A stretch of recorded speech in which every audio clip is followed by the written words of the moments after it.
All right, people, good afternoon. You know what time it is. You know what it's all about. It's time to take a look at what Pro Football Focus has to say about these Seahawks. So, we're going to start with the offense like we always do. This is going to be the side of the ball where things are probably not very good, but still an important part of the picture. As always, I'm not saying PFF is an end all be all, that they get everything right or that they get everything wrong. But they do a lot of good work. They have a lot of good objective stats that I think are useful, even if the grading is sometimes not. And it's a part of the picture here. So let's start with the top line here, just looking at the offense in general. It's pretty much what you would expect. I would say in terms of the top graded and for the most part the bottom graded players, it's what you would expect. JSN number 1. No issue there. That's easy. K9 number 2. Yeah, he had a really good game. AJ Barner, bronze medal. Yeah, he was great as well. All right, guys, let's take a minute so I can tell you about Sleeper, a one-stop shop for all your sports needs. You can celebrate and chat on sports games in real time with other users. You can get the fastest scores, blazing fast sports news and sports alerts right at your fingertips. And of course, you can use Sleeper to play in fantasy leagues and win real money on picks contests. This is the way sports were meant to be enjoyed together. So download Sleeper today. Use promo code SBN to get up to a $100 match on your first deposit. And you can pair that with another promo they have right now where you can get a $20 entry free with no deposit required. So get both of those things going. Terms and conditions apply. See Sleeper's terms of use for details. Currently operational in over 25 states and growing. So check out Sleeper today. Get to it and go have some fun with sports this year. All right. Unfortunately, after that, nothing really is stand out. And that makes sense for a game where the offense was not very good. But those three guys are the only guys who were graded in a particularly positive way. You got decent grades on like Charles Cross. He got some love here. 69.1's good. Charbonnet, pretty decent. Abe Lucas, certainly workable. Christian Haynes, don't know if I saw that one coming. I thought that, with only 10 snaps, I thought I saw Christian Haynes get blown up at least once. I thought that would have come back and hurt his grade somehow, but actually not bad. So there's really not much to say. Those four guys that I just said, Cross, Lucas, Charbonnet, Haynes, were workable. They were decent. They were maybe even good. But then everything else just kind of falls into apathy or just plain bad. Cooper Kupp, just kind of out there running cardio for most of the game. Same with Shaheed. I still really like the Shaheed acquisition, but so far we have not seen a big impact from it yet.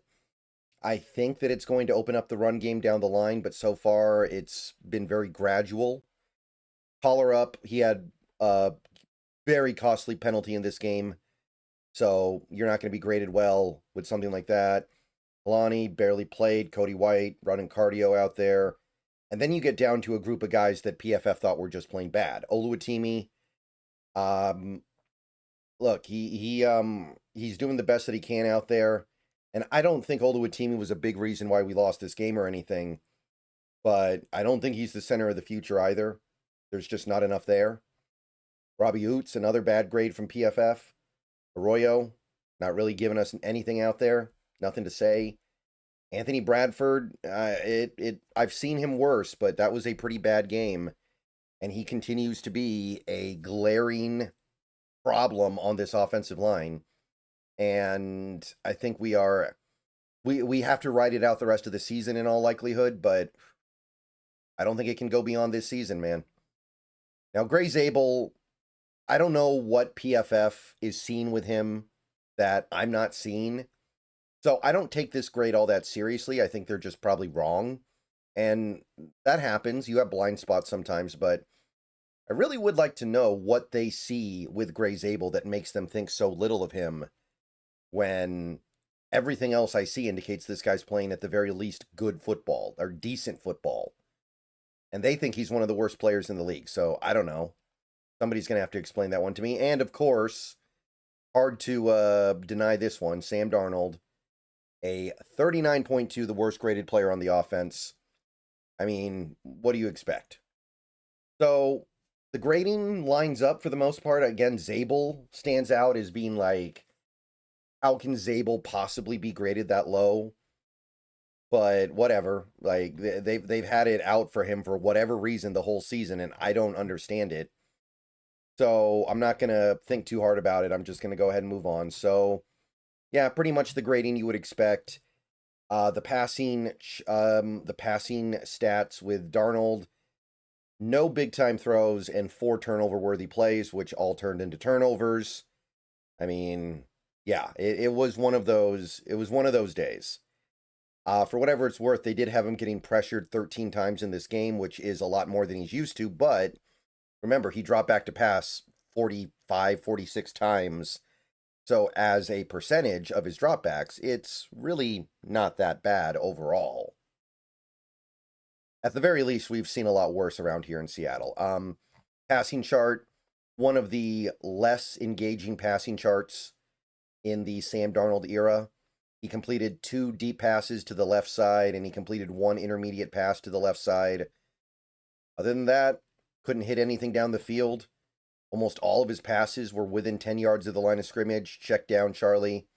27 attempts, 25 completed. I mean, honestly, I think that as Seahawks fans, we wish that he had thrown more short passes, probably would have limited the interceptions a little bit more, and probably would have resulted in a win.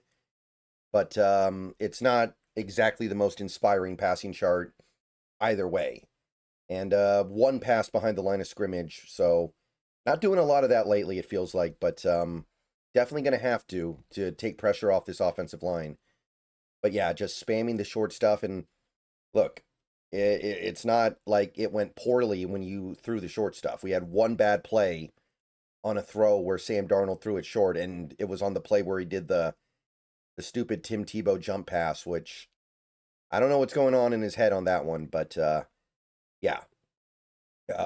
And I will say, you can kind of look at this chart and say, this explains the issues at the end of the game, because even at the end of the game, when we needed a hurry-up offense, when we needed to go into our 2-minute drill on those last 2 drives, we kept throwing it short, and that's part of the reason why we ended up kicking a 61-yard field goal instead of a 45-yard field goal maybe at the end. And then we can blame Jason Myers if we don't win.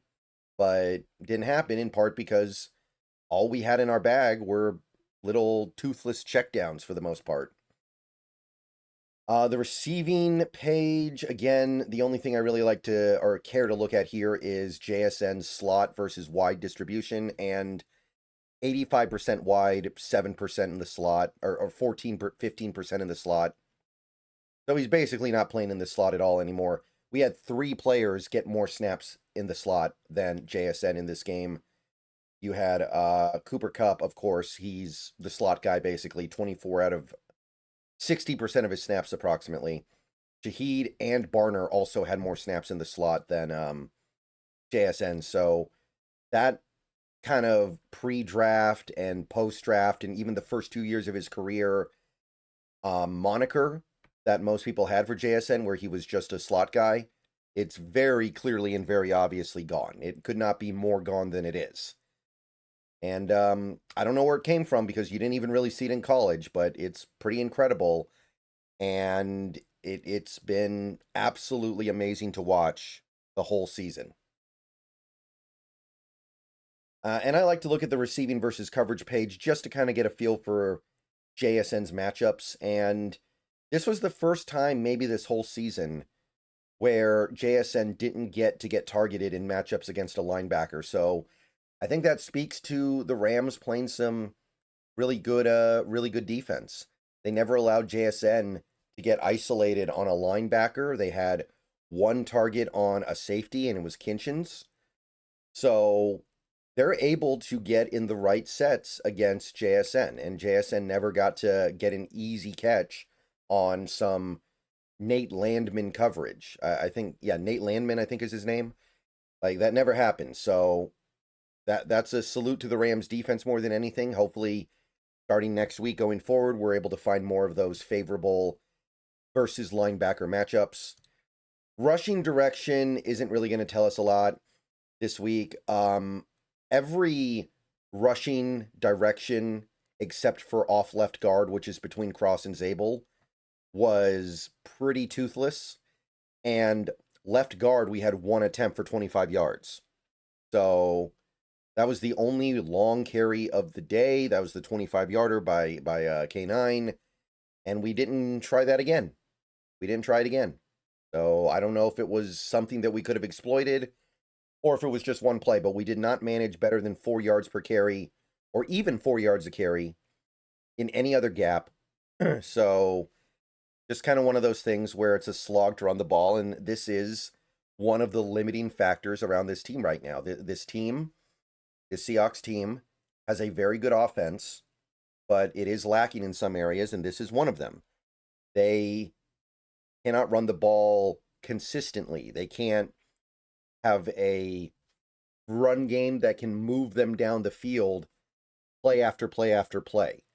It's inconsistent. It's not something you can count on, and it's, I mean, look at this. Look at this.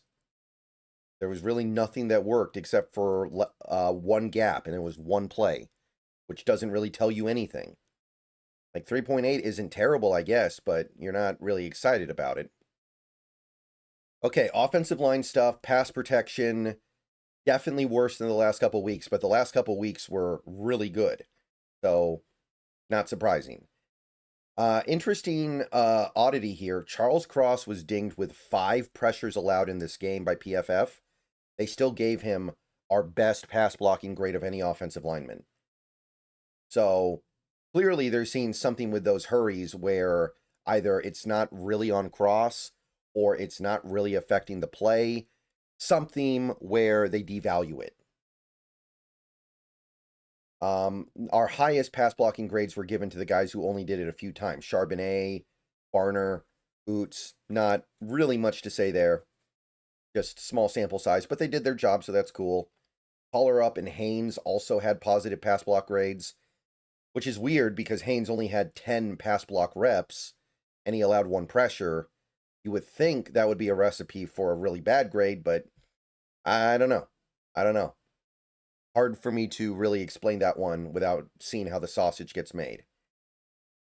Gray Zabel did allow 2 pressures, which is why he got the lukewarm grade, but still not a bad grade overall. And as a left guard playing against the Rams, I don't think giving up 2 pressures in a game where you drop back to pass that much is really that bad. Arroyo, 1 rep, whatever. They did give Lucas and Bradford 1 quarterback hit allowed each, which those were the only quarterback hits that they gave to the offensive line. And that's why they both got not so good grades. And then we had Ken Walker, who, despite not allowing any actual pressures, gets a terrible grade, so he did something they didn't like. And Oluwatimi brings up the rear. I mean, he's here to run block, I guess, but this was a game where we needed a pass blocker, and he was not up to the challenge.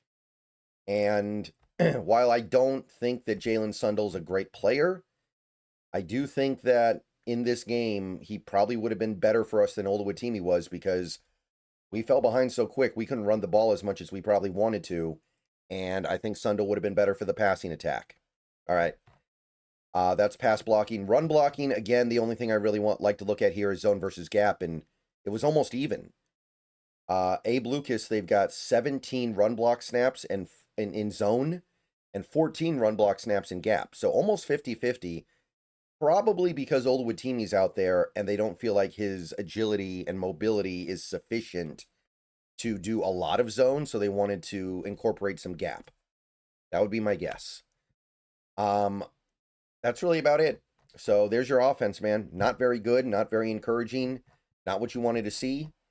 But next week is another week. That's the best I got right now. Let me know what you guys think down below. I'll have another video later today. I might do the Pro Football Focus defense video. I might save that for tomorrow.